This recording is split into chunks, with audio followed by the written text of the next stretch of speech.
We'll call this meeting to order. This is the 6th meeting of the Standing Committee on Public Accounts. The matter before us is the Spring 2011 report of the Auditor General of Canada that has been forwarded to us from the House after it was tabled back in June. I would advise colleagues to be aware that this meeting is being televised. And I will also welcome our Interim Auditor General, Mr. John Wersema. I'll ask him in just a moment to introduce his delegation.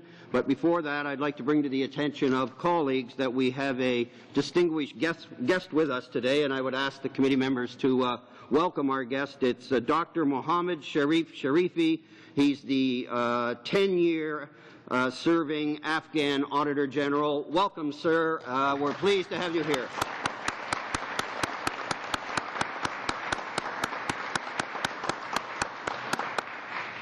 And we wish you safe travels during your time here in our country, sir. And with that, hearing no points of order or other matters, I will then go to Mr. Wersema for an introduction of his delegation and his opening remarks. Sir, you have the floor. Good afternoon, Mr. Chair, and thank you very much. And thank you for inviting us to appear before the committee today to discuss the two reports that we tabled in the House of Commons on June 9th, 2011. Mr. Chairman, you indicated this is the 6th meeting of the committee in this Parliament. This is the first opportunity that we've had to meet with this committee, so I would like to congratulate all the members of the committee on their election or re-election to the House of Commons and indicate that we're very much looking forward to working with this committee in this Parliament. I'm accompanied by Wendy Loschuk on my left and Ronnie Campbell, Assistant Auditors General, that were responsible for a number of the chapters that were included in the two reports that were tabled today. And with your permission, Mr. Chair, I'd like to now give you a brief description of the chapters in each of the reports that we tabled. Je vais commencer par le rapport du printemps. I'm going to start with our spring report. The first chapter deals with the expenditures for the G8 and the G20 summits. We found that Parliament was not clearly informed of the total amount of funding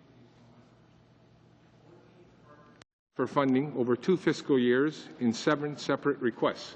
This made it almost impossible for Parliament to know the total amount of money that was being requested. Government should ensure that parliamentarians have a clear picture of the total funding being requested for initiatives involving many departments such as this. At the time of our audit, departments were projecting expenditures of about $664 million for the 2 summits, just over half of the $1.1 billion that was approved by Parliament. Because of the short time frame to prepare for the summits, departments had to prepare budgets quickly, often with limited information. As a result, the funding requests significantly overestimated the amounts needed. Turning now, Mr. Chairman, to the G8 Legacy Infrastructure Fund. Parliament received a request for $83 million for the Border Infrastructure Fund. It was not informed that $50 million of that amount was intended to fund infrastructure projects in the region hosting the summit. When government presents a request for funds to Parliament, it should be transparent about the intended use of the money. 32 projects were approved for funding by the former Minister of Infrastructure on the advice of the former Minister of Industry. Public servants were not involved in the selection of the projects. Je suis très préoccupé par l'absence de documents. I'm very concerned the documentation was not available within the federal government to explain how or why these 32 projects were selected. Supporting documentation is important for transparency and for accountability. This plan had been under discussion and development for more than 10 years, yet the Department of National Defence dropped the ball. As a result, many reservists could face delays of 7 years or longer to find out what their pension benefits will be. The Department did not have enough staff or adequate systems in place when the plan came into force in 2007. This led to significant backlogs. About 9,000 reservists in the plan have sought to buy back past service. At the time of our audit, fewer than 400 of these requests had been processed. Les réservistes jouent un rôle essentiel dans les forces. Reservists play a critical role within the Canadian Forces. They should not have to wait this long to receive the pension services they are entitled to. Chapters in our 2011 status report. Our status reports answer the question, has the government made satisfactory progress in acting on problems identified in past audit reports? We are reporting satisfactory progress in 2 of the 6 areas we examined, those 2 being financial management and control and internal audit. The opening to the status report, matters of special importance, was Mrs. Fraser's final message to Parliament as Auditor General. In it, she noted areas where the government has made progress and 2 areas where she reported action is needed. Le premier chapitre de ce rapport concerne la gestion. The first chapter of this report deals with financial management. With annual spending of about $275 billion, the government clearly needs good financial management. We are pleased that the government has enhanced its financial management capacity with a significant increase in people with financial expertise. Internal audit is another area where we found satisfactory progress. Its objectives, improve its management practices, and make it more effective. I'm particularly pleased to see the significant improvements that were made in internal audit. I'm also impressed by the role that departmental audit committees are playing in strengthening internal audit and improving management practices. Parlons maintenant des grands projets de technologie. Now, let me turn to large information technology projects, one of the areas in which the government's progress has been unsatisfactory. Continued investment in information technology is needed to deliver services to Canadians. Developing these systems is complex and expensive. It needs to be well managed. We noted improvements in some areas.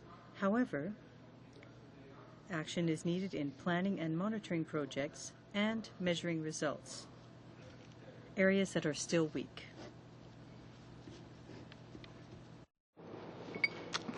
The government's progress has also been unsatisfactory in the area of programs for First Nations on reserves. I am very disappointed that conditions on reserves have worsened and are well below the national average. The education gap between First Nations living on reserves and the general Canadian population has widened. Houses are in poor condition, and the housing shortage on reserves has increased. More than half the drinking water systems on reserves still pose a significant risk to the communities. A preface to this chapter provides an overview of the structural impediments that have hindered progress on reserves. L'amélioration des conditions de vie. Improving conditions on reserves will be a difficult challenge. It will take First Nations and government working together in new ways to resolve these issues. Police services. The RCMP provides specialized services used by police forces across Canada. These include fingerprint identification, DNA analysis, and other services important to public safety in the criminal justice system. The RCMP has made unsatisfactory progress in addressing long-standing issues that affect its ability to provide these services. We are concerned by the lack of progress in this area. The federal government, working with provincial, territorial, and municipal partners, needs to decide which police services should be provided and how they should be delivered and funded. Turning now to the chapter on regulating medical devices. Canadians rely on Health Canada to ensure that they have timely access to safe and effective medical devices. These devices range from bandages to pacemakers. They play an important role in the quality of health care. The Department's progress in regulating the safety and effectiveness of these medical devices has been unsatisfactory. Health Canada needs to improve its on-time performance, use foreign reviews to reduce delays, and ensure that it adequately monitors the safety and effectiveness of medical devices available in Canada. Le dernier chapitre de The last chapter in the status report includes the main points of special examination reports on 4 Crown corporations. They were issued in 2010. We report on whether or not there were significant deficiencies that could prevent the corporations from achieving their objectives. Significant deficiencies in 2 of the corporations we examined, the Canada Deposit Insurance Corporation and Telefilm Canada. We did, however, find significant deficiencies in the National Arts Centre Corporation and the Freshwater Fish Marketing Corporation. Monsieur le Président, ceci termine ma Thank you, Mr. Chair. This concludes my opening statement. We'll be happy to answer any questions you may have. Very much. I appreciate that. And following the prior agreed to rotation for speaking, the first spot goes to the government, and I have Mr. Saxton on my list. Mr. Saxton, you have the floor, sir. Thank you very much, Mr. Chair, and thanks to our witnesses for being here today as well. The government has accepted the recommendations made by the Auditor General in the Spring 2011 report and updates.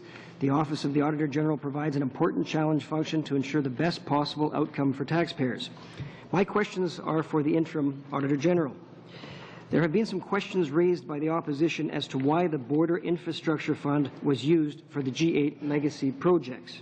I would like to address that by quoting my colleague, the Honourable John Baird, who said, "Public servants in my department made a recommendation we could use the Border Infrastructure Fund as an existing authority so we could move expeditiously." He goes on to say he accepts responsibility for that decision. Mr. Vizima, you too were quoted as saying that the evidence that you saw suggested that this was done for matters of expediency. Is that correct? That is correct, Mr. Chairman. The evidence we saw indicates that this was done for reasons of expediency. But I would indicate, though, that in a situation like this, I'm not sure that it's appropriate for expediency to trump the proper reporting of information to Parliament and transparency in that disclosure. I believe the government was aware that the funds were intended for the legacy fund, and reasons of expediency to present it to, as Parliament as part of the Border Infrastructure Fund, in my view, doesn't make it right, and that's a serious concern to me, notwithstanding the reasons that was behind it. Should be transparent in how government requests funding from Parliament. Thank you very much. Through the course of your examination, did you find any G8 legacy projects where money was not accounted for? Mr. Chairman, as I indicated in my opening statement, and the report indicates that there is no documentation that exists in the federal government to indicate how the 32 projects were selected from the 200 and some that were submitted. Once those projects were selected and approved by the ministers, as indicated in my opening statement, they were transferred to the Department of Infrastructure Canada and passed over to the public servants to administer. The public servants did a good job in administering the agreements once the project had been selected and ensured that Canada got what we paid for in those projects. Thank you. So that is consistent with what my colleague, the Honourable Tony Clement, said when he said that the Auditor General also concludes that not a penny was misallocated or misappropriated, and every penny went to the stated intended purpose. Thank you. My next question is, some have said that a successful program has three distinct yet very important links. The first is the program intake, the second is project management, and the third is the project completion. The government has agreed with your recommendations surrounding the first link of that important chain, that improvements should be made. In your report, you said the following statement, and I quote, "Infrastructure Canada maintained project records and established project management frameworks," end of quote. What does that mean, and why is that important to members of this committee and to Canadians?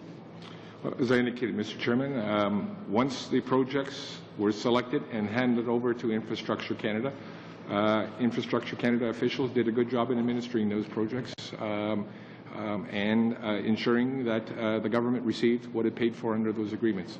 The issue of concern with respect to the 32 projects was that we indicated in the report was how did they get selected? Why those 32? Thank you. We've heard from the NDP suggest that your office was kept in the dark about the fact that officials attended the local area leadership group meetings. Were you aware that officials had attended those meetings? As a result of documentation that subsequently made public, Mr. Chairman, I have become aware of documentation that had its origins in municipal governments, and we've reviewed that documentation and continue to stand behind the conclusion of our report, which is that public servants were not involved in the selection of the projects, although they attended some meetings that did not involve discussions as to which projects would be selected for funding. And I've reconfirmed that with senior officials in government that government officials were not involved in the selection. Thank you very much. My last question is, while we understand now that the G8 Legacy Fund was not clearly listed in the estimates, is this the first time your office has made a recommendation that the listing of a program or service could have been more clear in the estimates? I'd have to go back and check, Mr. Chairman, every single recommendation we ever issued. I cannot think of, in recent history, and I would define that as being my 30-some years in the office, I cannot think of an analogous example where information was presented in the estimates in one fashion when the intent was to use it for quite a different fashion. So I'm not aware of any specific examples. Thank you very much. Present. Very good. Thank you both very much. Over to the NDP now, and I have Monsieur Caron on my list. Monsieur Caron, you have the floor. Merci beaucoup, Monsieur le Président. Thank you very much, Mr. Chairman, and I'd like to welcome the Interim Auditor General and his team to committee. Look, like my colleague, I too am very interested in the Chapter 2 dealing with the G8 Legacy Fund.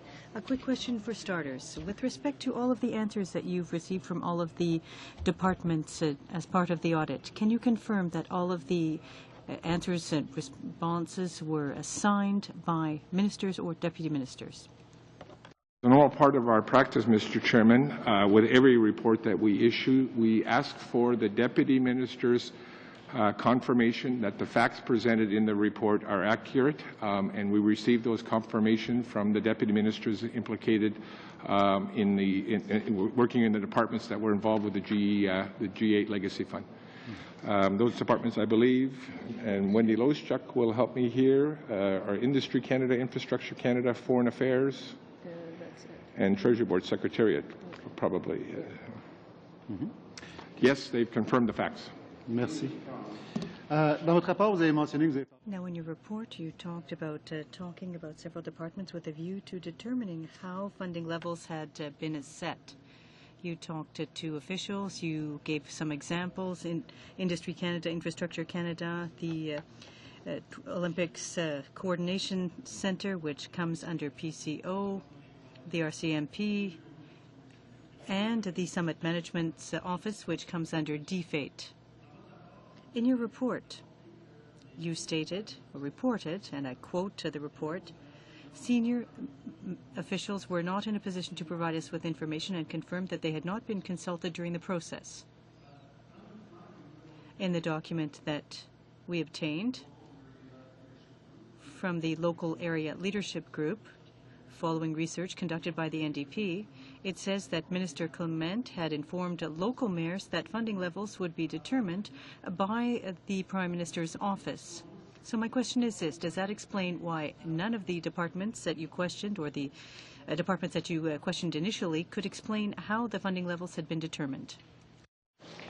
Mr. Chairman, in terms of explaining how the funding levels are determined, that's probably a question best posed to government.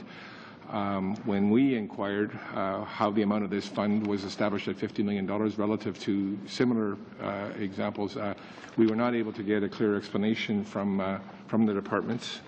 And I would ask Ms. Loschuk if she can provide shed any further light on this for the committee. Thank you, Chair. We made a simple investigations into why 50 million, but there was really very little information available, and we had asked, through the normal course of doing our interviews, the departments that were involved in this, but they had explained to us that that was really not a decision that was made at their level. That was more of a government decision, and they were not involved. OK. Et c'est une question, en fait, qui est reliée à la suivante. Well, this question is linked to the next question that I have for you, and it's something linked to your opening remarks. You stated, and I quote,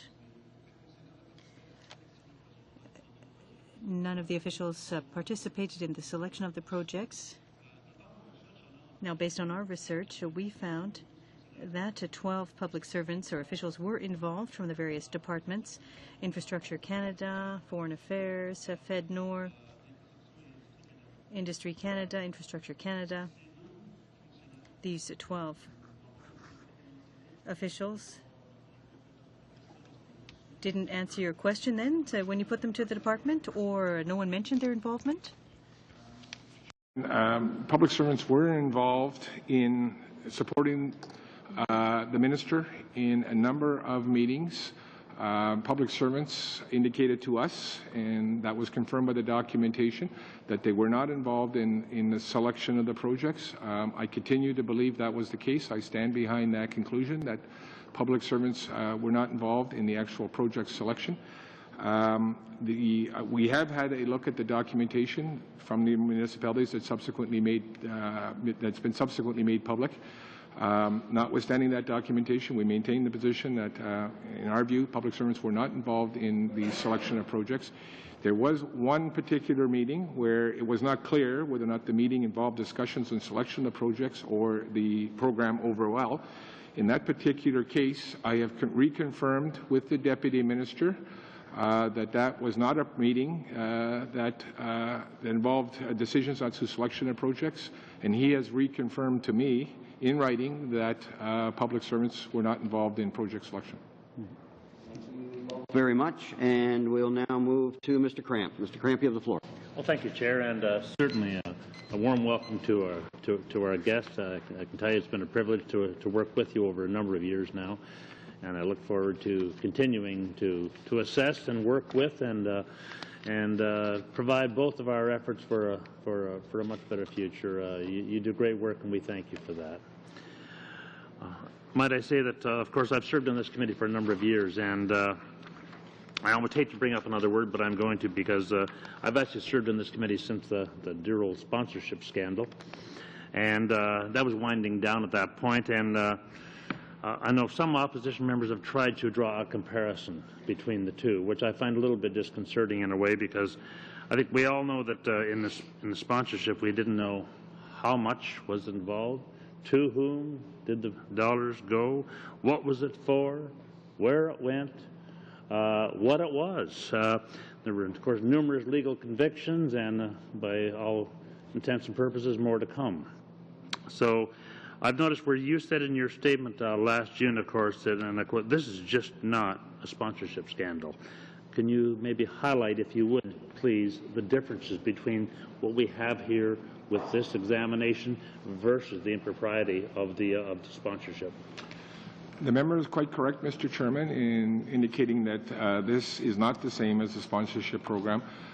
In this particular case, as I indicated in response to earlier questions, it is clear that the government received the goods and services it paid for. It got what it paid for.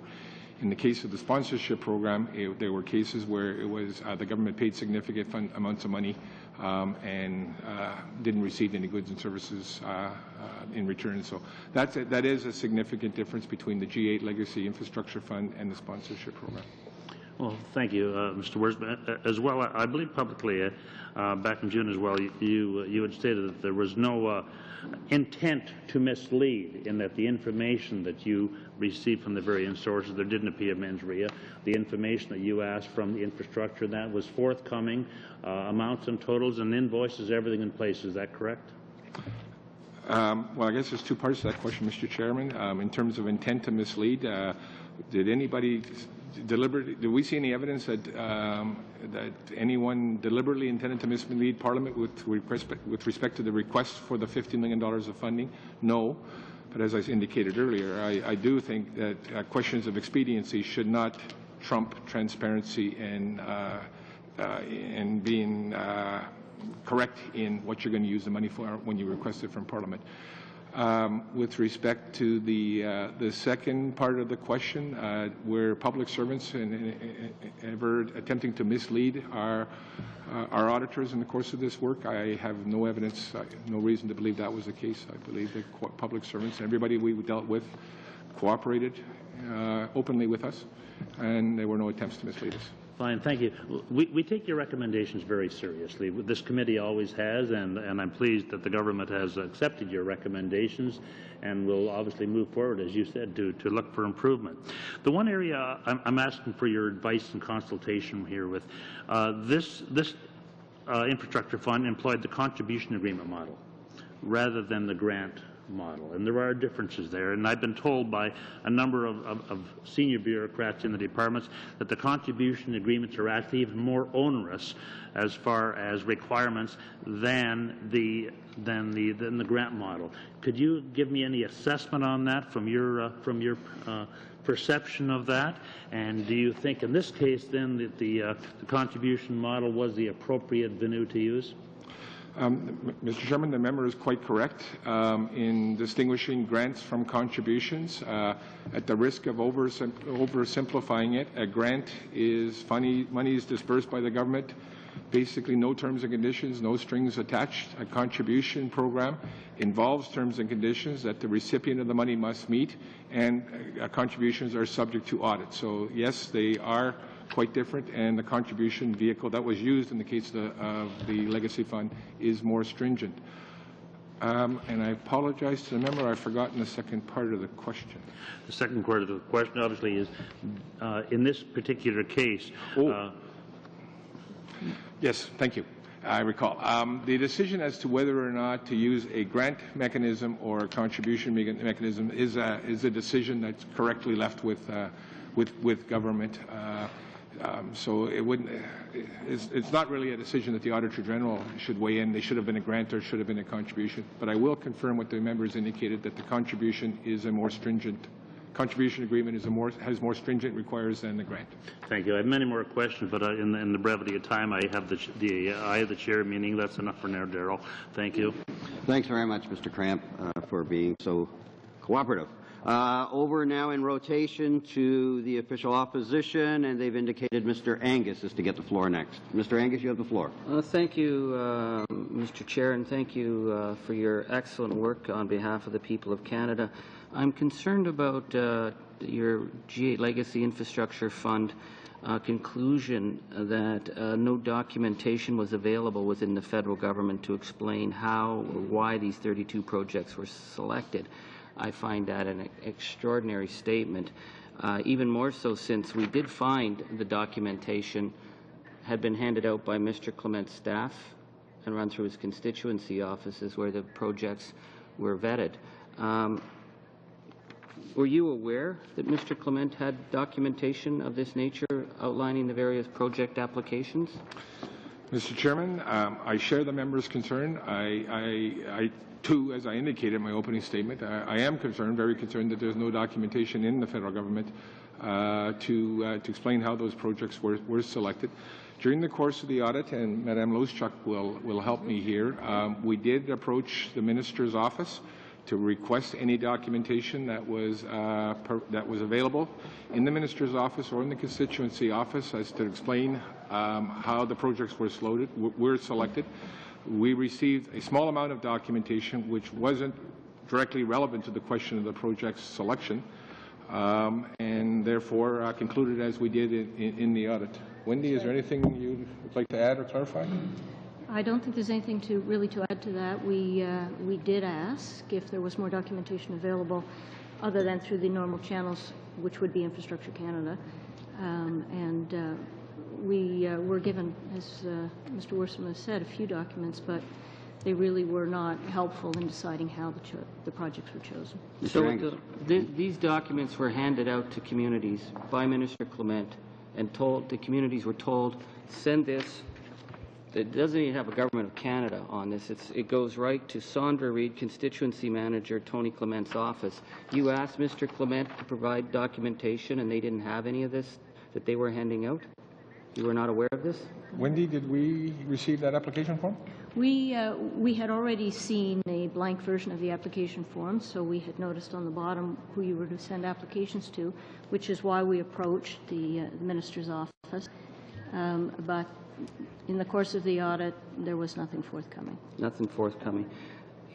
In your 33 years in your office, have you ever seen anything like this where $50 million is set aside without Parliament's being made aware, that civil servants are excluded from the criteria process, and that the constituency office of a member of Parliament has his own homemade form to hand out? And is this something you've ever seen before?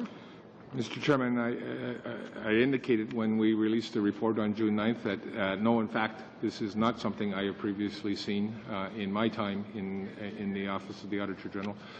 In particular, the situation where public servants were totally excluded from the process of selecting the projects. So, yes, it is one of a kind. Well, and I'm concerned because I'm hearing from my colleagues about this need to expediency. And yet we find out that the minister was meeting back as early as September 2008, long before Parliament was even made aware that the border fund was going to be raided, that this plan to distribute money was being set up with local mayors. So it seemed like they had a lot of time to get their ducks in a row.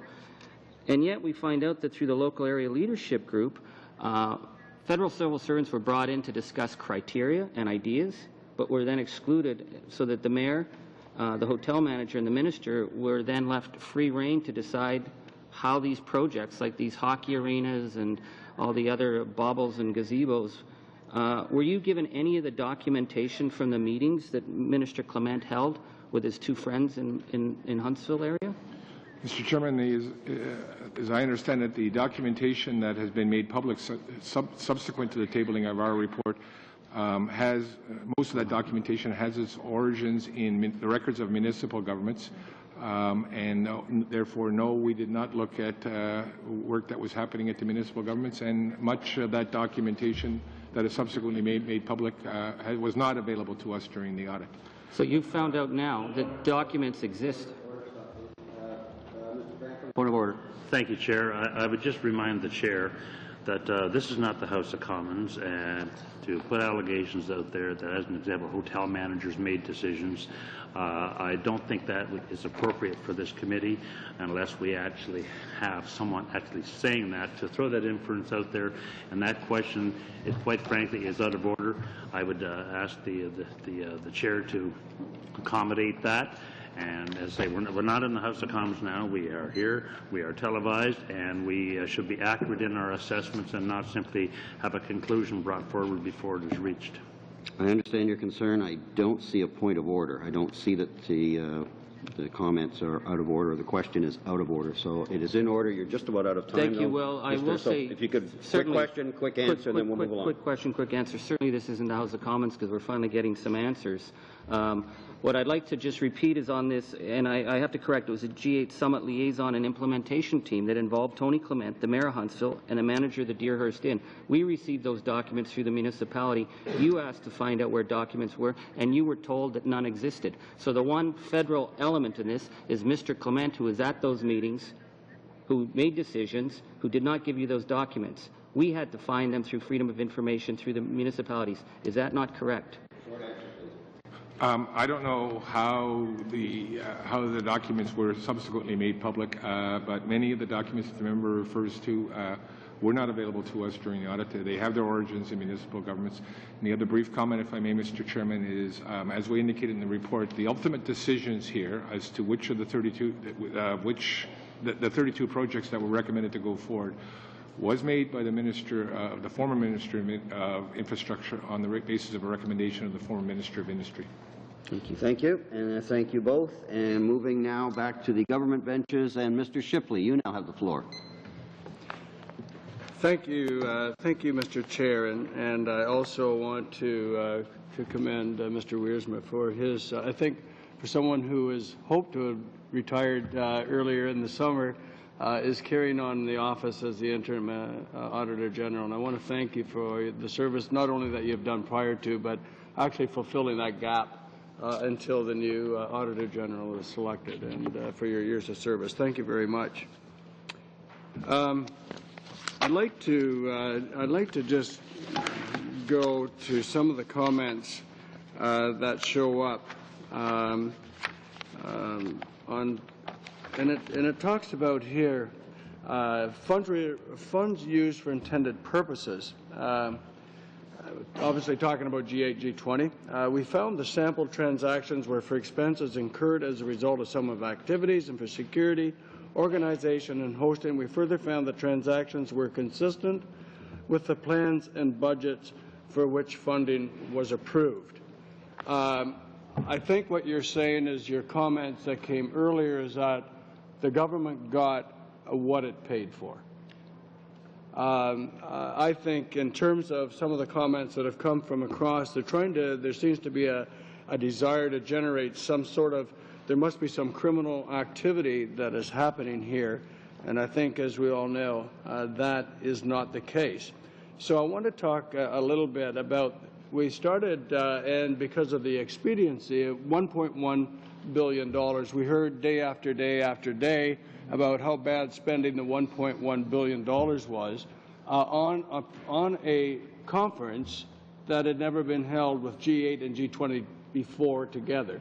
What we found actually, and you know, some of us may criticize this, that actually it's not $1.1 billion, it's $664 million now, which is about 61% of the approved funding.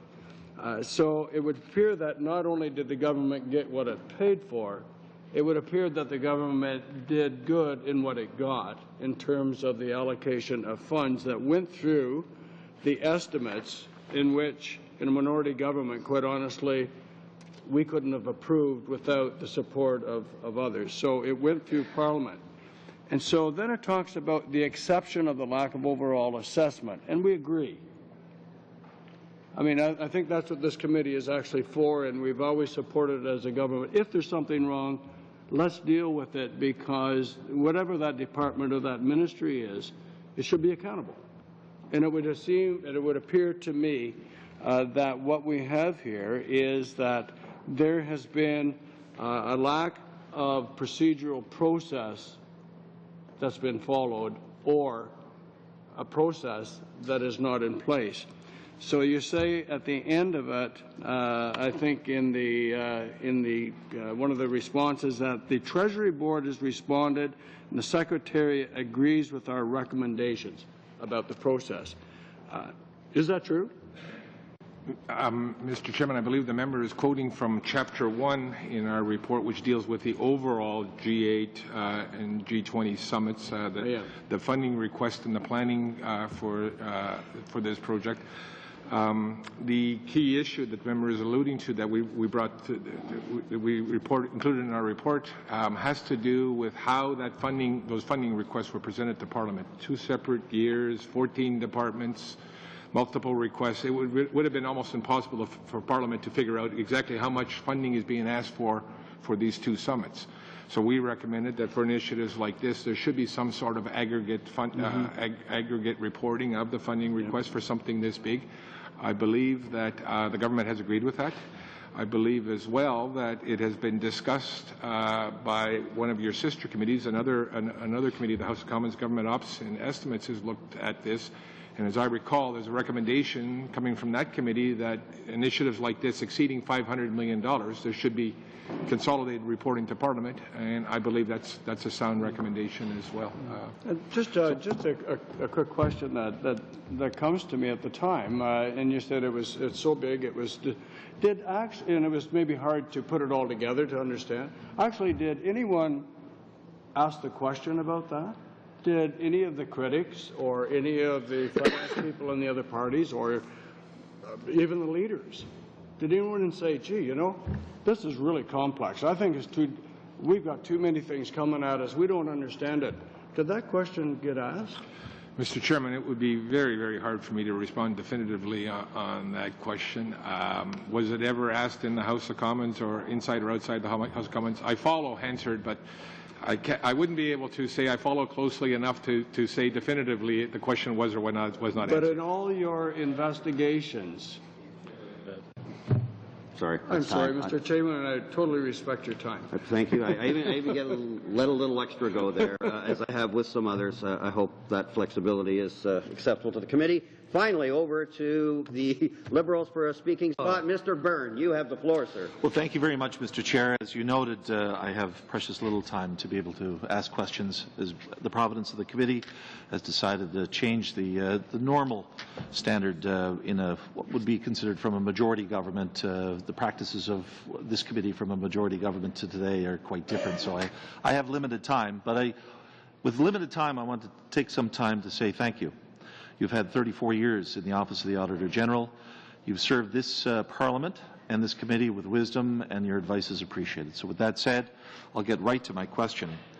Expediency. The government has suggested that its contrition for its shortcomings was caused by the need for expediency.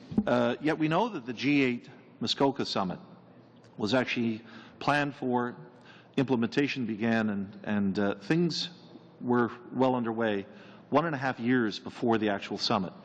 In your professional experience, having 34 years within the Office of the Auditor General, could something have been done within that 18-month time frame to actually put in place the financial authority to ask Cabinet and Treasury Board and to seek approval through the supplementary estimates for the financial authority to engage in these projects? Mr. Chairman, I think the short answer to that is yes. I think the government could have been transparent in its request for funding to Parliament to clearly indicate that the funds were intended for the legacy fund, as it was its intention to use it. That is not complex or difficult to sort out. And I believe it would have been quite possible for the government to implement a process for selecting the projects which respected the government's policy on the administration of transfer payments, and which would have involved public servants. I believe public servants have a role to play here. They could have supported the government in the selection of those projects and ensured that the government's rules were respected. That was not the case in this particular situation. I believe that both of those things are not hard to fix. Well, thank you very much. You mentioning about funds used for intended purposes, would you categorize, how would you categorize the value of these projects for what Parliament approved them for, which was border infrastructure? Was there value to border infrastructure from these projects? Clearly, Mr. Chairman, the projects that were funded here had nothing, very little, if anything, to do with the border infrastructure. So Parliament did not get what it paid for and what it approved, in other words? The funding request was submitted for the border infrastructure. It was used for the G8 Legacy Fund. Right. Thank you very much. It strikes me that, controllership, increased controllership, improvements to the internal audit functions, were not able to pick these things up. And in fairness, they were probably not designed to do that. Would you be able to inform the committee as to whether or not the government, in this act of contrition, in noting its failures or its shortcomings here, has the government communicated to you and to your office any specific measure, standard, or procedure which they are now instituting across government to prevent this from happening again? Mr. Chairman, I don't think this is a situation that requires more rules. I believe the rules are there, and this office has taken the position in the past, and I absolutely support that position, that we don't need more rules. What we need is consistent application of the existing rules. So I don't think I'm not waiting for the government to say we put a new rule and procedure in place, because I don't think it's necessary in this case. Thank you very much. It is very important. I think you may agree with this statement that Parliament does have an oversight role to play in this, and that the Office of the Auditor General has a role to play in this. It's why I'm going to shift gears slightly and ask you, with the Public Accounts Committee itself and other government operations and oversight committees, it would seem very important to me as a member of this committee that we have an unfettered hand at being able to look at all reports of the Auditor General. Would you have, noting, and I'm sure you would note this, is that the committee is the master of its own hand, but there are other reports that were tabled previous by the previous Auditors General that have not yet been reviewed.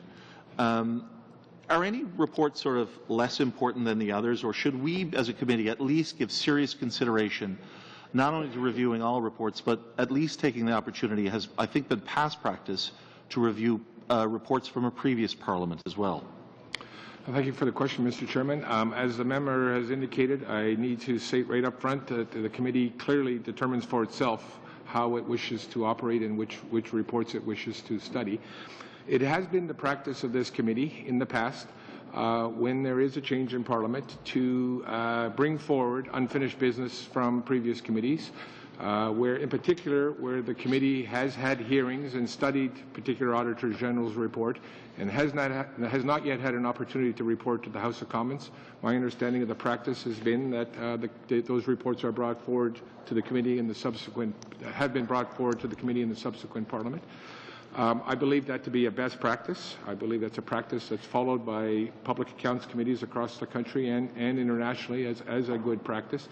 I believe as well that it provides a basis for this committee to follow up on the findings of the work of this committee, as well as the Auditor General's office, in terms of determining what some sort of corrective action has been taken. So I'll restate, Mr. Chairman, it's up to this committee to determine what it studies and how it proceeds, but I believe that to be the past practice of the committee to be a best practice.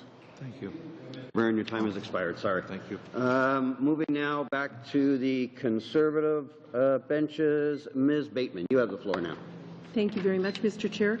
And it's an honor to be here. It's a very great honor for me to be here on this in this position, because I once worked for your wonderful organization. So I have a few questions. The opposition has been harping on various municipal emails and personal emails, and you know, in fact, we have a substitute member from the opposition today here for that very purpose, to draw attention. Now, sir, would you, based on the municipal emails and documents that have been provided by the member opposite, would that have changed your audit opinion? You've seen it now. Do you feel you have to go back and change your audit opinion? Mr. Chairman, no, I do not feel that we have to go back and reopen the audit or change our opinion. I stand behind that report as we published and tabled on June 9th, wherein we indicated that there is no documentation available within the federal government to determine how the 32 projects were selected. Much documentation has been released subsequently, but that documentation, for the most part, has its origins in the records of municipal governments. I do not see a lot of value in the Office of the Auditor General to audit this information. We do not audit municipal governments. We are the auditors of the Government of Canada. The documentation is public, and I don't see a great deal of value in us doing additional work on this file. Thank you so much. Now, based on your comments today, and certainly your report, in fact, I'm just going to quote you, your comments. You spoke of the strong internal audit that can help an organization achieve its objectives, improve its management practice, and make it more effective. And you gave us a good report card on this. In fact, I believe you're very impressed with the significant improvements, and I understand, correct me if I'm wrong, but I understand that the audit in this report regarding the strong internal control process, in fact, indeed your review of internal control, was predicated on a 2004, it was a follow-up audit, was it not? Correct. To a 2004 audit on the internal audit function in the Government of Canada. Would you be kind enough, there are many of us here as new members, would you be kind enough to highlight the differences between the two and what was the substantive improvement? Well, thank you for the question, Mr. Chairman. The internal audit function in the government, I believe, perhaps as a result of the program review exercise in the 1990s, really had been significantly weakened. And we so indicated in our report that we issued in the early 2000s that we thought internal audit is a vital function for an organization as large and complex as the Government of Canada, and we pushed hard to strengthen that function. I was delighted to be able to report on June 9th and would like to congratulate the internal auditors in government. They have done a lot of work towards professionalizing the function, and I was quite impressed with the progress that's been made, and a lot of that has come with the support of the Office of the Controller General. So they've taken that on, made it a priority, strengthened the function, professionalized it, and in addition, established, as a result of legislative changes, the departmental audit committees, with external members, which I believe have gone a long way to contribute to the strengthening and professionalization of the internal audit function. So that's very much a good news file. Thank you very much. I appreciate that response and gratified to hear that we're making such wonderful progress. You know, on the financial management and risk management components, you've also addressed those. You are pleased this time. When was your previous audit examining those pieces? What was it a follow-up to? And could you, again, for the benefit of us newbies here, explain just exactly how we've improved? Be pleased to, Mr. Chairman. I believe the previous audit that we did on financial management was probably around 2002. One of the most significant findings coming out of that audit is when we looked at the qualifications of the government uses the term SFOs, Senior Financial Auditors, CFOs in government, fewer than a third of them were professionally qualified. So these people were the chief financial officer of organizations involving billions of dollars of spending and billions of dollars of assets and liabilities. And so we reported to Parliament, encouraged government to ensure that professionally qualified people were in place. The report that we tabled on June 9th indicated, again, a very positive story, 82% in the largest 20-some departments of this, the CFOs in the largest 27 departments, I believe, had the requisite professional qualifications. We're playing a strategic role at the senior management table in the capacity as chief financial officer. So, again, good progress, and congratulate the financial community for that progress. Well, thank you so much, and I appreciate that the chair has said my time's up, but I look forward to learning more in terms of the improvements we've made. Thank you. Thank you, Ms. Bateman.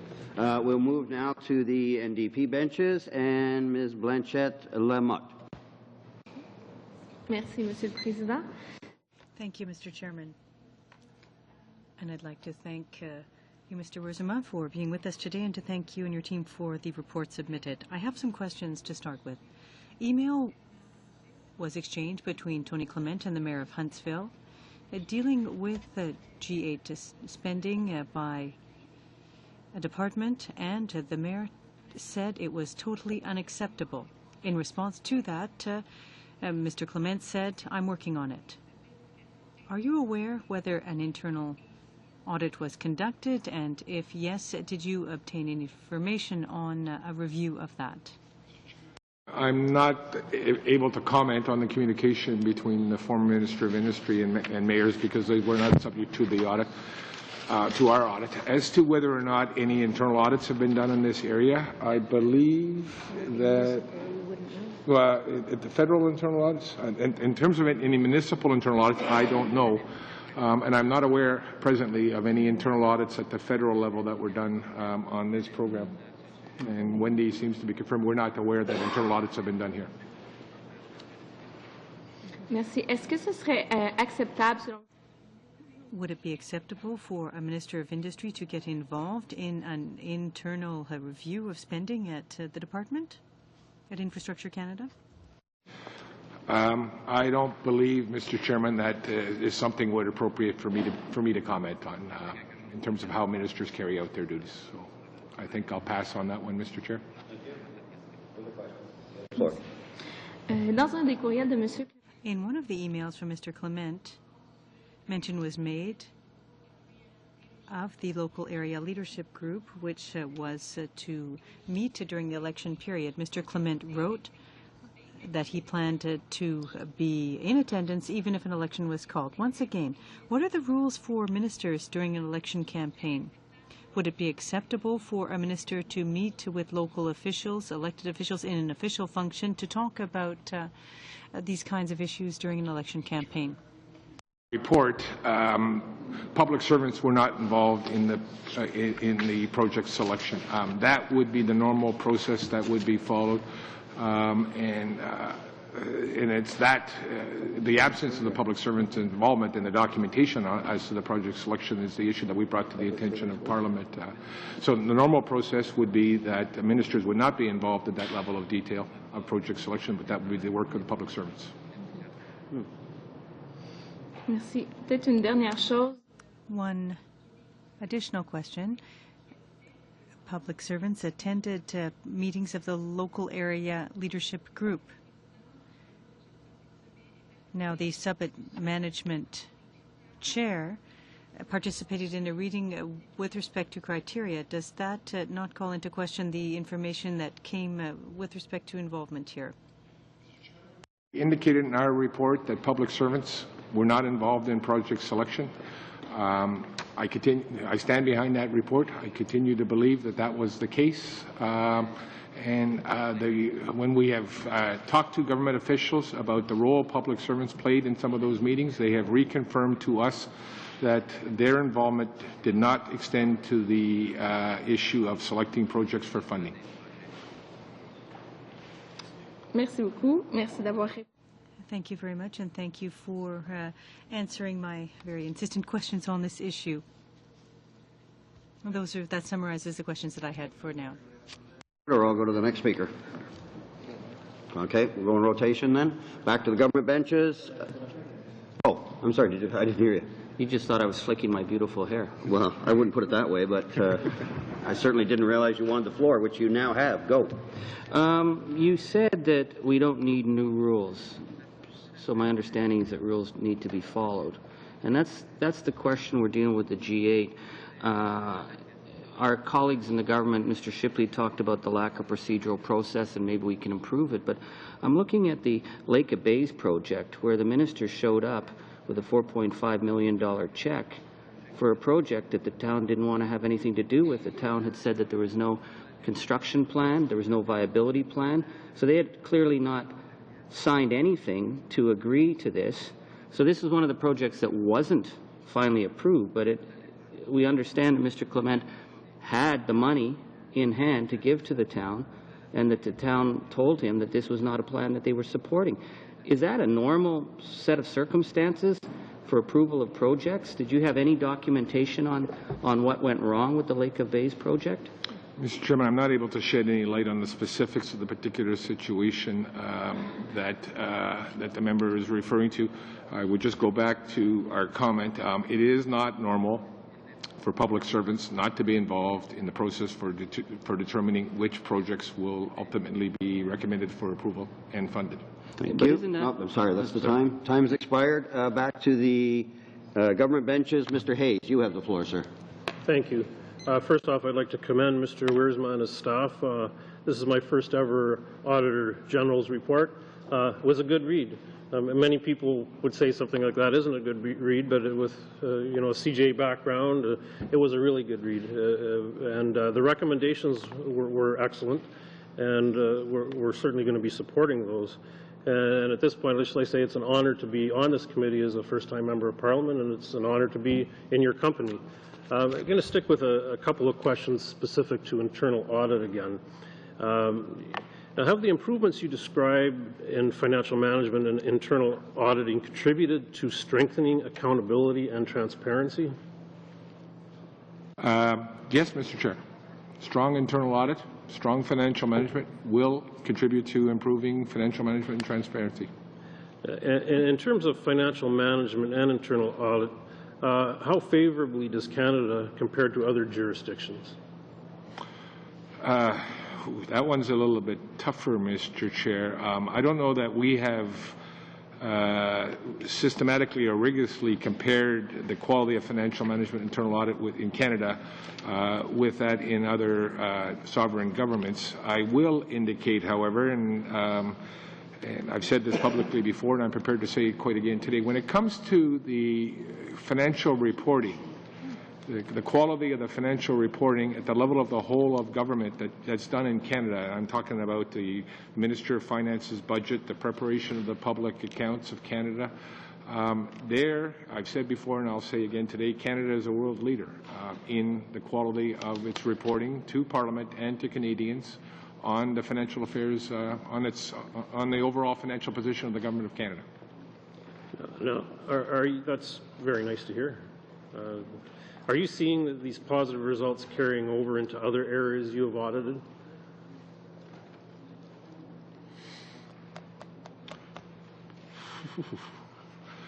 That's a harder one. I'm not sure how to quite deal with that one, Mr. Chairman. I would have to think about every single one of the audits that we've done in recent years and where the results were positive, and ask myself, well, is this due to good financial management and internal audit? Thank you. Mr. Campbell has a really good example. Thank you, Mr. Chair. We appeared before your committee some months ago on the Economic Action Plan, on the first audit we did of that, and one of our observations in that case was the fact that the government had done a good job of rolling out the programme and doing the preparation that they needed to do, and we commented in that report that internal audit had played a very strong role and an important role in doing that. I don't have any further questions. I wanted to stick to internal audit, and those are my questions on internal audit, Mr. Chair. Very good. There's 2 minutes left. Any other members of the government bench want it, or I'll move in rotation? Mr. Shipley. Can I just thank you, Mr. Chair, and I may not take it all, but I do want to return to my comments a little earlier about the process in terms of it going through. There was 14 different agencies. There was $1.1 billion that actually ended up to be $664 million, so 61% of the amount that was approved was actually spent. So my comment, though, is that you talk about the complexities of it, and I don't ever take away from that, because it's a bit like the whole economic action plan of rolling out that much money so quickly that we wanted to make sure that there were not mistakes made. And so we now have an internal audit that talks about a financial management internal audit that helps bring about, I think in your words, accountability and transparency, and so that is good. But during this time, when it was actually approved by Parliament, all of us stood up, well, enough stood up, because we were in a minority government, to pass this. Since then, when the audit, if there was this big a concern that has been going on now for weeks, was there at any time from the opposition to the Auditor General saying, listen, we didn't know the complexities, we didn't understand it, how come this came that way, was there a procedural, did any of that ever come to you, to the Auditor General, about raising those concerns that have been on the table now every day since Parliament has resumed? Mr. Chairman, I have received letters from members of the opposition parties relating to the G8 Legacy Fund. I have not received any letters from members of Parliament dealing with the broader question of the overall G8, G20 summits and the cost of those programs. The $1 billion of funding requested and the $664 that was spent. So, no, I have not received letters from members of Parliament on the broader question. I have received some on the G8 Legacy Fund. Yep. No, that's the time anyway, Mr. Shipley. You took us right down and a little over, actually. Over to the Liberal benches, and Mr. Byrne, you have the floor. Thank you, Mr. Chair. It would appear that communication highlights the role and the value of the committee process, especially the oversight capacity of the Public Accounts Committee to look at each and every issue and to be able to hear witnesses and to review all reports. Would you agree with that, Mr. Interim Auditor General? Mr. Chair, the Public Accounts Committee, in my opinion, is essential for the success or otherwise of the work of the Office of the Auditor General. The Public Accounts Committee provides a forum in which to have a public discussion of our findings, and the Public Accounts Committee itself is given an opportunity to weigh in on the Auditor General's findings, to express its own views, issue its reports to the House of Commons, requesting a government response. So the Office of the Auditor General would be significantly less effective without the work of this committee, which is why we value our relationship with this committee as much as we do. Thank you very much, Mr. Chair. I think the question was answered very, very well both questions answered well. Because all reports of the Auditor General are very important to us, let me ask something about the Reserve Force Pension Plan. Specifically, I want to relay a circumstance, a hero from my riding, who was asked to serve his country and did so quite willingly, lost his life in Afghanistan, a reservist with the 2nd Battalion Royal Newfoundland Regiment, Corporal Brian Prinkson.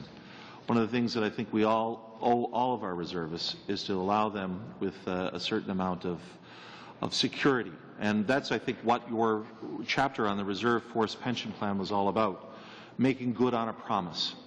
Yet your chapter revealed, your audit revealed some pretty startling, very stark details about not fulfilling that promise. Anyone who's looking for a basic transaction to occur related to their pension plan, as has been guaranteed or promised them, could wait up to 7 years before a basic transaction would occur. John, one of the things you mentioned was that staffing resources were critical and that staffing resources were not available to allow the Reserve Force Pension Plan to function appropriately. Yet General Leslie, retired General Leslie, says that the headquarters at the Department of National Defence is bloated with staff. Would it appear to you that maybe there's a sign or a signal here that resources are not being used effectively by the government, by the Department of National Defence? That if one side is saying that, your officer is saying that there just weren't enough staff, and yet a senior member of our military, someone who has experience in this as well, is saying that in some sectors there's too many staff not functioning correctly. Is that a misallocation of resources? Would you categorize it that way? Well, thank you for the question, Mr. Chair. Frankly, I share the members' deep concern with the way reservists have been treated here. Parliament authorized the creation of this plan in 1999. It came into force in 2007. In 2010, they'd only processed 400 out of 9,000 applications. I think reservists have been treated extremely poorly. Even by 2012, they will still not have cleared the full backlog. If I was a reservist, I would be outraged with this. Now, why did it happen? It was extremely poorly planned. There was not clear accountability and leadership for it. The responsibility for this program was initially shared amongst 2 assistant deputy ministers. And they didn't plan for it properly. They've known this is coming since 1999, and 2010, they're not ready to roll it out. Thank you. It's fundamentally a question of in my view, a question of planning and leadership. Thank you. It may be valuable, Mr. Chair, for this committee to ask former retired General Leslie to appear before us on this particular issue.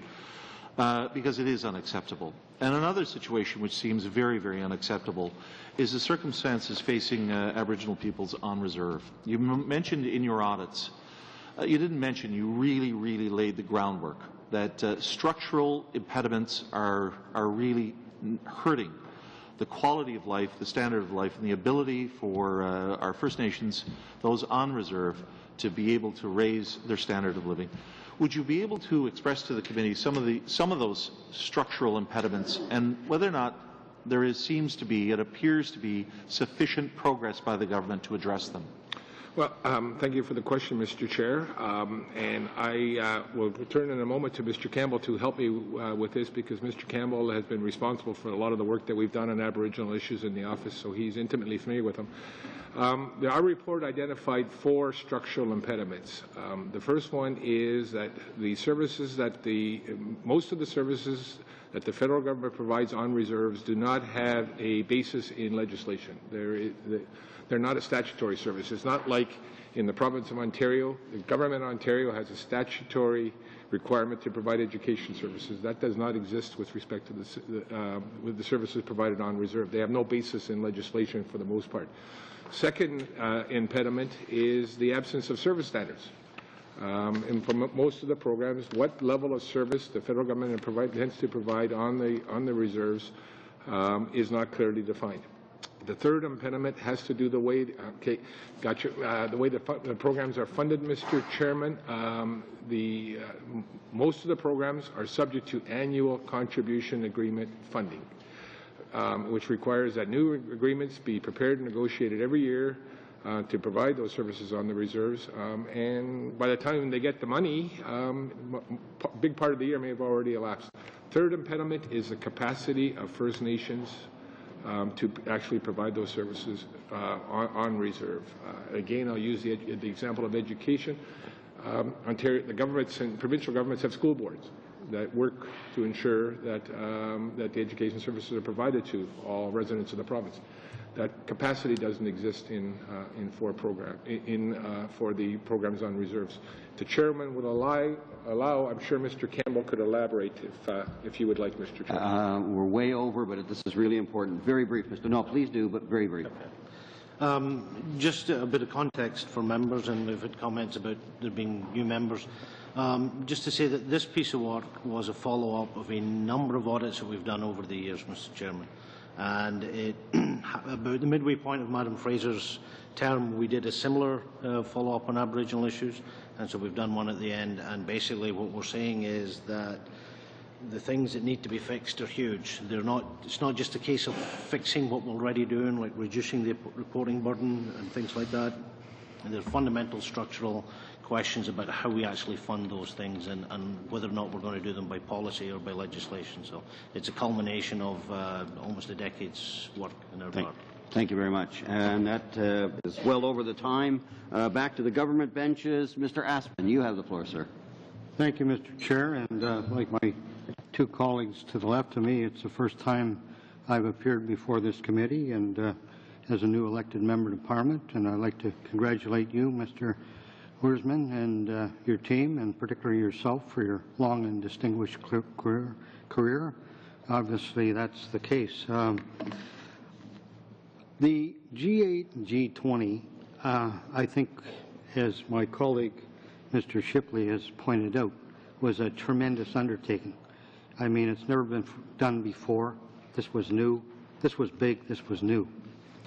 And you know, I wonder, you know, you've obviously done the audit, and you've done a careful audit. Congratulate you on your audit. You picked up some things where we can improve on. The government's agreed to do that. Can you speak to what you found during the course of this audit of this huge project that have never been done in the world before, the G8 and G20 together? Could you speak to a few things that impressed you? To think, those are tough questions to prepare for, Mr. Chairman. Well, thank you, and I'll ask Wendy to bail me out on this one, Mr. Chair. The member points out correctly that this was a huge undertaking. A number of different summits. The planning took place over a very, very short period of time. And public servants and others had to do a great deal of work to get ready for these summits, and they successfully did so, including requesting the necessary funding over a very, very short period of time. So, yes, we were impressed with how quickly the government was able to, once the decisions were made as to have the summits and where they were going to be had, how quickly the public servants were able to put the necessary items in place. Wendy? Go ahead. All right. One of the things I think that really stood out for us was how quickly everyone responded, that the departments were able to work within an extremely short amount of time with very limited information, I should say, to put together very well-developed plans and budgets that, yes, they were very high, yes, they overestimated the costs, but under the circumstances, with what they had, I think we felt that they were able to come up with workable options. That was then they were able to keep things moving forward. They were very focused on what had to get done, and as a result, there was nothing that we could see that was not covered off. Perhaps in hindsight, more things were covered off than they needed, and they did correct for that as they went along. but certainly they put a lot of emphasis into the areas that they, from their own experience, knew which were going to be the important key areas, especially security. Okay, and then I guess your observation that basically of the huge audit in which you conducted, the fact that that documentation was not available to determine how the projects were selected, which the government has agreed and is thanking you for that observation and has agreed to correct that. And so you would agree that should Canada hold this in the next 5 to 10 years, that we're in good shape to do it again? The documentation issue, Mr. Chairman, relates to the selection of the projects for the Legacy Fund. In my opinion, the lesson learned from that is quite simple. There is a role for public servants to play, and they should be allowed to play it, and to ensure that proper processes are followed and that the program is administered transparently. That's fine. Thank you, Mr. Wiersma. But my point is that I guess with this huge undertaking and the length of time in which it was done, and complexities, and being the fact that it had never been done before, the government did pretty well. Mr. Chairman, with respect to the overall planning for the summits, the preparation of budgets, the preparation of detailed plans for those summits, yes, I think our audit focused on the planning and preparation for the summits, with the exception of the transparency of the request for funding for Parliament, and with the exceptions of the absence of the overall review of the overall costs of the summits. The rest of the audit findings are that the government performed well. Thank you. That time has expired anyway, and back to the NDP. Monsieur Dubé, you have the floor, sir. Merci, Monsieur le Président. Thank you, Mr. Chairman, and I'd like to thank our guests for their work and for sharing their precious time with us here at committee today. Most of the work that is done at this committee is examination of funds, how they're spent rather. So I'd like to talk about figures. Now, if we look at some $50 million spent on projects, approximately $30 million went to the municipality of Huntsville. Now, if I look at the two most expensive projects, the so-called media center, which wasn't used for that purpose, because there was an additional 6,000 square feet that was added on to make it Olympic size. I don't see how journalists could have had time to play hockey in that arena. There were also space was added for 1,400 spectators. Then there was another facility at the University of Waterloo, which wasn't used as anticipated, according to an article published in the Globe and Mail. So the issue, well, in fact, I can't say if it was a good investment for money, because you have very eloquently pointed out that it wasn't a part of your mandate. You didn't follow up. However, once a decision was made to spend the money, in your view, were the right steps followed to ensure that there was good value for money for the G8 and for future generations?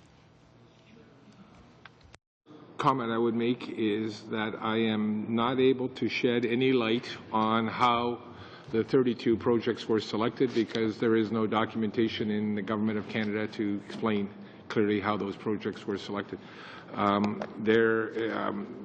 We don't have a mandate issue here, Mr. Chairman. We have a proper mandate to do all the work that we think that's necessary. So we were not impaired in any way as a result of our mandate. As to the administration of the contracts, the contribution agreements, they were well administered by the Department of Infrastructure. They ensured that we got what we paid for. The question of why did we pay for these particular items and did we get a good value for money, well, that brings you back to the selection of the projects in the first place. and were these the right projects to select for funding, and I'm not able to comment on were these projects properly selected because there's no documentation to so indicate. But I can say that the Infrastructure Canada administered the contribution agreements for each of these projects in a prudent and responsible manner. Merci. Je dirais aussi en parlant. Well, thank you. With respect to project selection, I see that you have said that the G8 Legacy Infrastructure Fund was made public in 2009. However, we have documents that are dated back to November 2008. There was a specific mention made of opportunities under the G8 Legacy project. It also talks about providing the greatest possible level of support. Nothing was certain at that point. But because a committee at West Perry Sound, which had contributed ideas to a project that had not even been made public, now, based on your experience, is that an appropriate way to accept submissions for public projects prior to an even announcement of the funding and the projects? Not able to comment on when submissions for funding were submitted because I wasn't able to audit the submissions for funding because there's no documentation in the Government of Canada. With respect to the broader question of are there discussions of upcoming government programs that may not have yet been officially announced or approved by Parliament? I believe that the Legacy Fund is probably not unique in that respect, that I believe that discussions take place with stakeholders about the possibility of a program, sometimes before the program has been finalized, go through Treasury Board approval and the subsequent funding by Parliament. So I don't believe this particular case was unique in that respect. Well, very quickly, if we talk about documents now, my colleague showed you a document that was used, and you said that documentation was insufficient. What documents did you obtain, and what was insufficient about them? As Ms. Loschuk has indicated, Mr. Chairman, when we approached the Minister's Office for documentation, we did get copies of the application form. A blank application form didn't help us very much in determining which projects were submitted and how they were selected.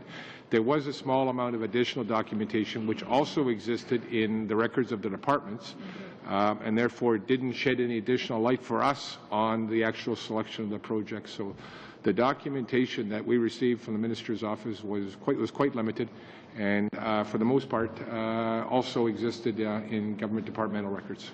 Wendy, anything you want to confirm? No, sorry. Merci. Merci beaucoup. Merci, thank you. Thank you. And back to the government benches. Mr. Dreeshen, you have the floor, sir. Well, thank you, Mr. Chair, and thank you very much to our witnesses. And Mr. Rismay, I also agree you've had a distinguished career, and I know that I've had an opportunity to be here on this committee and to hear some of the reports that you and your team have put forward, and I certainly do appreciate them. And I'm actually going to go to Chapter 4 and deal with First Nations, and so perhaps, Mr. Campbell, I know that we'll most likely be dealing with those things. But basically, I had spent some time on the Aboriginal Affairs Committee, and I know that many of the issues that were brought up in Chapter 4 are things that have been talked about afterwards and are starting to be addressed. Certainly, as we recognize, the AG report is looking at what has happened in the past, and I know that Mrs. Fraser was looking back a number of years and saying there has to be some changes. But certainly, as far as our government is concerned, the comments are important. We're trying to focus though on where we're going to go and the forward working relationship that we have with the Aboriginal people.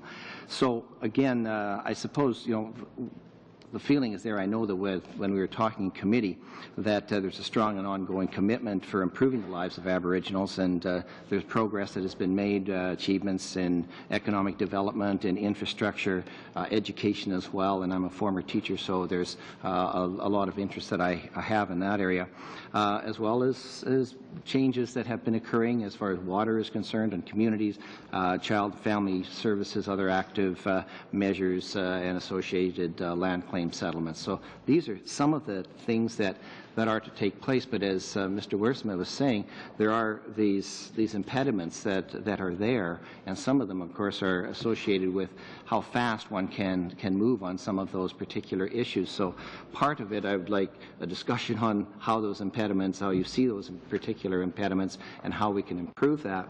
But certainly, we know that there has to be collaboration with First Nations in order to move any of the types of projects that we have onwards. So, we agree to develop the implementation plans with other federal organizations. So these are parts of the things that we're looking at. But I'm specifically looking on page 44 on the recommendations that we have for 486, where we speak about the plans, the specific goals, the targets, the action items, the timelines for achieving results, and indicators for measuring progress. And I'm just curious if perhaps you can speak to some of the implementation plans that are associated with the responses that you see. Perhaps, Mr. Chairman, just very quickly, I think the member is correct that there are areas in which conditions on reserves are improving. But I would indicate that overall, it's getting worse out there. Housing, for example, the housing shortage now has increased to 20,000 houses from some 9,000 last time we audited it. The education gap between for First Nation people on reserves graduating high school compared to the Canadian population is widening. So there are areas where it is getting worse out there. There are areas of improvements, but there are areas where it's getting worse as well. Mr. Campbell, would you like to comment on the department's responses and action plans? And also, too, if you could tie in the impediments that you had spoken of. It's one thing to say that there is this problem, but I mean, we've also spoken of the impediments that exist. Certainly. Thank you, Mr. Chair. One of the things that I think is important to state, and we've stated it in our report, is that fundamental change is needed in how governments tackle the terrible conditions on reserves. Having said that, we also say that these are complex issues, and as auditors, as accumulation of 10 years amount of work, we've brought it to you to say that in some cases you can't get there from here. We talk about the reporting burden, but the fundamental thing is that how we should really be funding those programs in the first place. I recall being at this very committee, Mr. Chairman, many years ago. I think Mr. Williams was in the chair at the time, and having a discussion with First Nations Health and the issue about there being no legislative base. And I recall senior officials from government eventually sort of saying that a bureaucrat would much rather a legislative base than the type of bases that they have. So there's no doubt in our mind that solutions will be very, very difficult to reach. I think that a member mentions relationships with First Nations. That takes you into a world that's not the auditor's world. It's a world of policy and politics.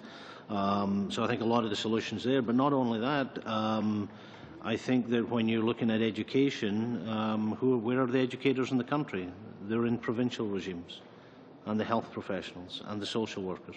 So one of the things we say in the report that the solutions, wherever they're found, are looking for fundamental change, maybe not the small increments, but the fundamental change, and bringing together not only First Nations but reaching tripartite agreements, which we recognise is not easy at all. One of the other things that were mentioned were as far as... Sorry, Mr. Dreesen. Sorry, time's expired. Okay. In fact, it's quite a bit over, actually.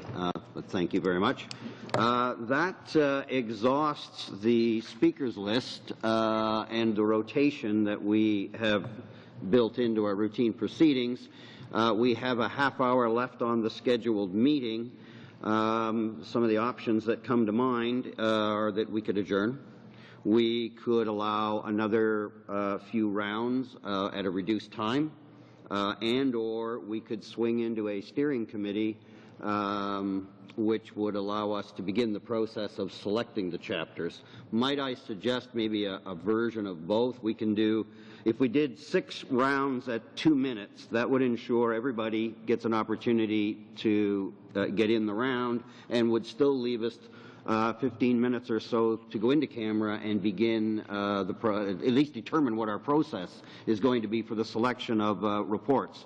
As you know, we had a consensus report process last time. Whether that's what we're going to do again or not, we haven't yet determined. So that needs to be done. Anyway, those are my thoughts. I'm in the hands of the committee.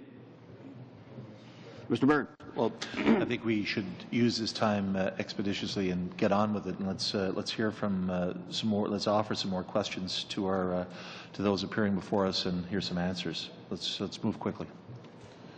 Okay, thanks. Mr. Saxton. Mr. Chair, we have no objection to doing what you said as well, which is sort of a hybrid, do some more questions and then perhaps move into steering committee at quarter after. I mean, as you direct. Thanks. I have to say I prefer that because it allows us to use as much time as possible to get questions in the public session, but it also allows us to get some of our homework done for determination of where we go forward. So do I have an agreement that we'll do 6 rounds at 2 minutes, and then I'll take a motion to end this public session. We'll go into the steering committee, which is done in camera, and then we'll begin talking about our process of chapter selection for the public. The step after this is that we have all these chapters in this report.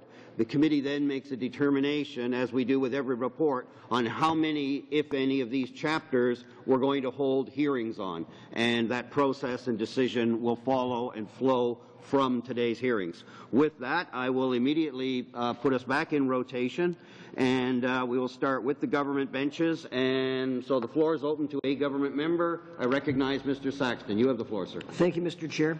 Our government put forward the Federal Accountability Act. I just want to ask the Interim Auditor General, can you explain for the committee what this legislation has done to improve the auditing of the federal government? Thank you, Mr. Chairman. I do not have the legislation in front of me, so I am doing this from memory. I believe the Federal Accountability Act provided a basis in legislation for the establishment of internal audit functions in all our departments and agencies. So the requirement for internal audit now exists in federal legislation. I believe the Federal Accountability Act also put in place the requirement that departments establish departmental audit committees with independent external members, which I believe has been a significant enhancement to improve public administration as well. Those are two provisions of that legislation. As I'm sure the member is aware, it was quite a long and complex piece of legislation. But those are two things that I believe that specifically deal with strengthening the audit function in government. Thank you. And as you said, it has made significant improvements in internal auditing of government. Yes. Thank you very much. Thank you, Mr. Chair. 45 seconds left on the government clock. Mr. Grecian. Good, I'll get an opportunity to get this question. You were also talking about legislative standards, and that this was one of the impediments that was involved. So the report, we've talked about water and wastewater systems on reserves, and so the government does have a bill that we're looking to reintroduce that addresses this concern on Safe Drinking Water for First Nations Act. Can you explain why this process then it might be more effective than some of the other concerns that you had in the way in which programs are being delivered? Mr. Campbell. Thank you, Mr. Chair. Yes, as I understand it, that the proposed legislation would allow for the creation of regulations and the ability to bring into play provincial legislation, which would provide a regulatory regime surrounding water and reserves for the first time. The concerns that we raised in our report were that once the bill gets passed and the regulations get written, the government is looking to have a phased-in approach in which they would also have to apply for funding to do it. So notwithstanding the great progress that's been made there, it looks like it could be many years before people and communities can expect those standards to be in place. Okay, thank you. Sorry, time's expired there. Thank you. Over to Monsieur Caron. You have the floor, sir. Merci. Thank you. I'd like to take some time to come back to an answer that you gave to my colleague here about the internal review. Now, if I'm not mistaken, you said that you weren't aware that there had been an internal review of the G8 infrastructure program at Infrastructure Canada. Did I understand you correctly? Sure. You did. So, est-ce que vous êtes d'accord pour dire que Then do you agree that there wasn't, or that an internal review did not take place? I'm not aware that an internal audit has taken place of the G8 Legacy Infrastructure Fund, Mr. Chairman. et s'il y avait eu une telle enquête, ce serait venu à vos oreilles, vous l'auriez su? But if it had, you would have heard about it? It is possible that the government has undertaken an internal audit or its own review of this and has not shared that information with the Office of the Auditor General. We have not specifically posed the question to the government recently, so that would be a question you'd have to confirm with government officials. Okay. La deuxième question que j'ai, c'est aussi par... Second question goes back to one put by my colleague. I'll be more general. What limits are there on a minister with respect to an internal audit or review? How far can the minister go, and where should his or her involvement in an audit stop? I believe a minister could quite appropriately call for a review of some aspect of his or her department's operations or an internal audit of some aspect of his or her operations. I do not believe that there are any prohibitions on that, nor would it necessarily be inappropriate. Oui, ma question en fait, c'est une fois qu'une revue comme ça... Well, once an audit like the one we are referring to has started, how involved can the minister become, or how much can he interfere? Is there a process or there are established limits that he or she must respect once an audit is underway? Well, thank you for the question. What hypothetical? I am not aware of any specific rules in government, nor do I believe the government needs any specific rules that would govern the extent of a minister's involvement in an internal review or an internal audit of the department. So it would be unusual. The minister, the deputy minister of the departments are the recipients, the clients of the reports. But I'm not aware that there's any rules as to whether or not ministers should or should not participate and the degree to which they should participate in those audits or reviews. Thank you. Mr. Cramp, you have the floor, sir. Thank you, Chair. And certainly I listened when Mr. Campbell brought back a little bit of history with Mr. Williams and with regard to the educational file in First Nations, and quite frankly, tremendously disturbing.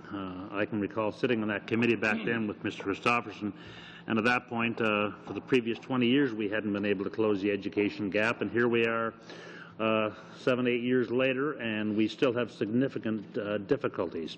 So I'm deeply disturbed, as I think most Canadians are, and quite frankly, all of the partners, whether you're First Nations, province, or federal, there's obviously some shared both jurisdiction but results on this. So my concern is this. In the past, I wonder, Mr. Campbell, we now finally have some tripart agreements. Finally. We have 6 of them in place now. Is this a step forward? Mr. Campbell? Yes, Mr. Chairman, I believe it is. I know that sometimes they're politically difficult to get to, but you also see them in child and family services as well. So you're beginning to see the emergence of bringing the provinces to the table. Right. Well, I'm greatly heartened that actually Minister Duncan has struck up a very, very sound working relationship with the AFN now on a joint action plan. Now, do you have any information on that at all yet, or is this something that you'll obviously be hopefully in the future auditing with more positive results? That's correct, Mr. Chairman. We have no information on that. We haven't done any audit work there yet.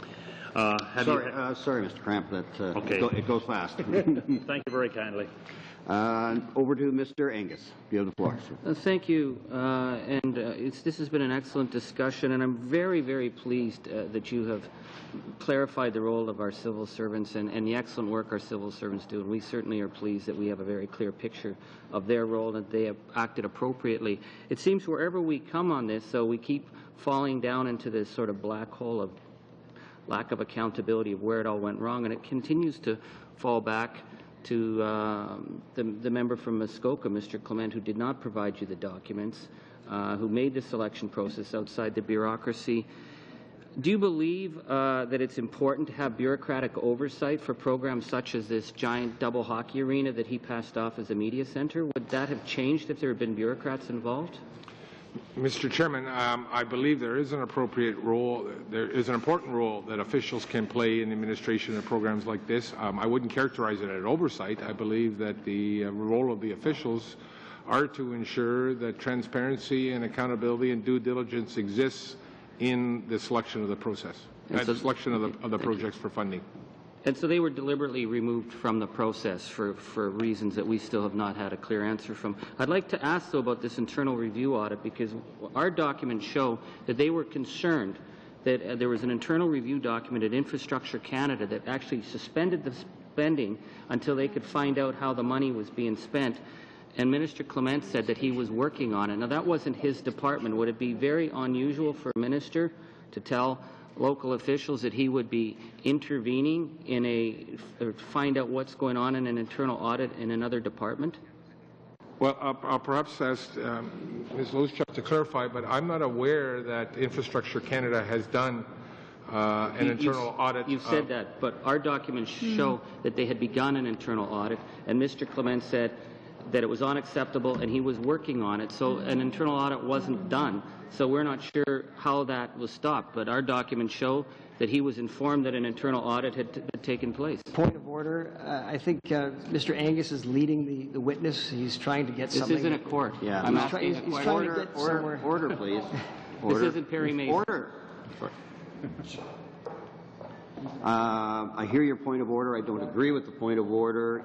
You are just about out of time, Mr. Angus, so if you could wrap up and for a short response, please. Thank you.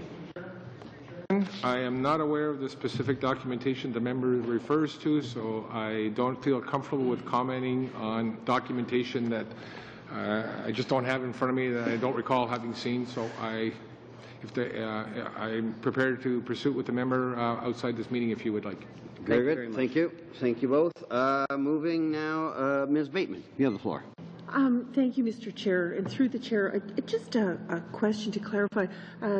Pour mon collègue, M. Caron, vous avez dit... For my colleague, Mr. Caron.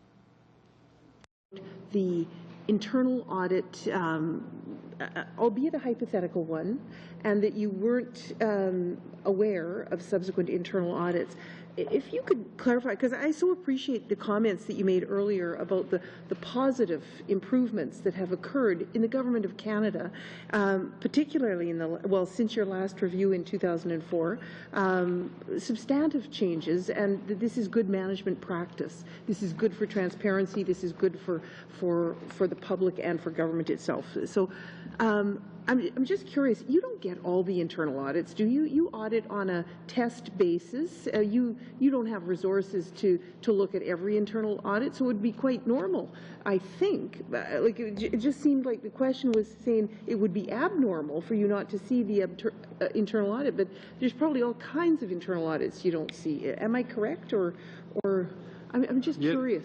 Yes, Mr. Chairman. Very briefly, the member is correct. There are dozens, if not hundreds, of internal audits conducted in government each year.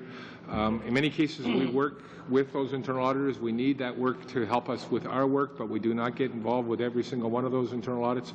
I would indicate, however, that the government's policy on internal audit requires that all finalized internal audit reports be transparently disclosed on the website.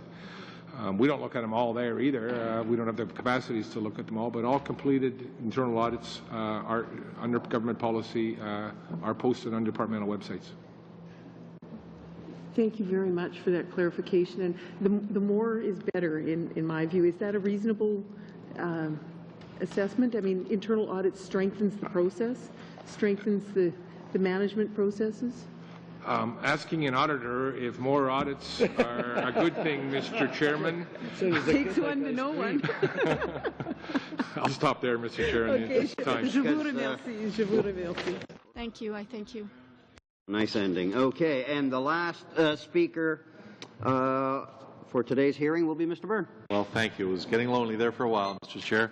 I hope this committee reflects on the perspectives and the wisdom that was offered by the Interim Auditor General in terms of our selection of chapters of issues that we study. I hope that we do not move in camera while we do that, Mr. Chair. I hope that we have an open and transparent discussion as to what exactly we should discuss. But I hope we operate on a ground basis of we will look at everything.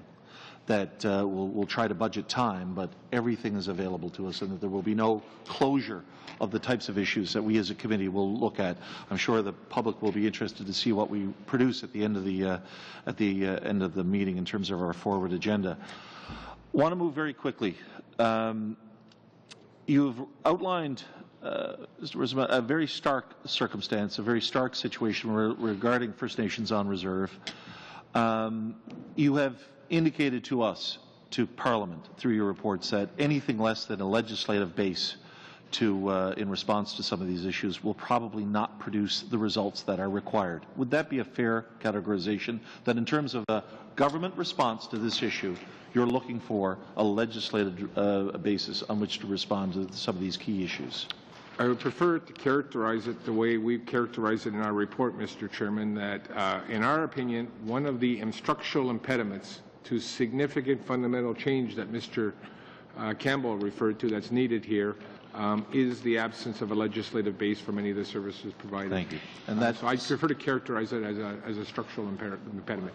I'm reading that as it would be very valuable in terms of taking a situation which seems to some almost hopeless and providing an air of hope if it were to proceed in that, if the government were to respond in that way, that we could create a sense of hope.